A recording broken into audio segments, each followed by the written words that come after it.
काज बा आ गइल बा। दूल्हा हिंदुस्तानी फिल्म एकदम तहलका मचा दिले बा हॉल में भाई लोग, एकदम गर्दा गर्दा मचा दिले बा। लगल बा इंडिया में, नेपाल में लग गइल बा, बिहार झारखंड सब में लगल बा। दूल्हा हिंदुस्तानी जाए तो जाई देखे, एकदम गर्दा गर्दा मचाई एकदम।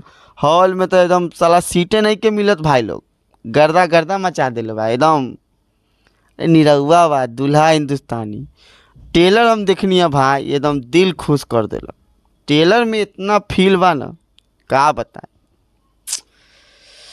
टेलर देख के ना दिल बाग बाग हो जाए दूल्हा हिंदुस्तानी के। एकदम गाना भी एकदम एक पे एक बा भाई लोग, एकदम का बताई। दिल को ना फील आ गइल बा भाई लोग, समझता ना दिल को फील। निरहुआ बा निरहुआ जुगली स्टार बा स्टार। ओकर फिल्म ना अच्छा हो, ऐसा हो न के नहीं के सकत है ना।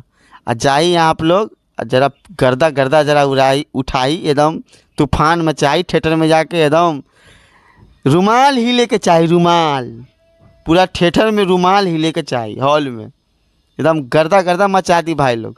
दूल्हा हिंदुस्तानी की इतना प्यार दी, इतना गर्दा उड़ाई एकदम। दिनेश लाल यादव भी के हाँ दूल्हा हिंदुस्तानी तो हैबे करे। एक बार बिहार हिंदुस्तानी भी लेके आए, ठीक ना, ऐसा मन हो जाए है ना। दूल्हा हिंदुस्तानी के खूब प्यार दो भाई लोग, एकदम सपोर्ट करो, एकदम जाके गर्दा गर्दा उड़ावा हॉल में। लग गइल बा 10 तारीख बा, एकदम 10 दिसंबर बा, ठीक ना। जाके खूब गर्दा उड़ाई, ठीक बा।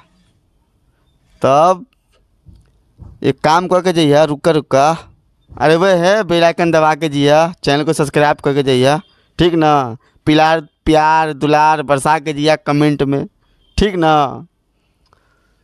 ठीक बा कुछ कही छोड़ा अगला टाइम कहब, ठीक ना, कह दे।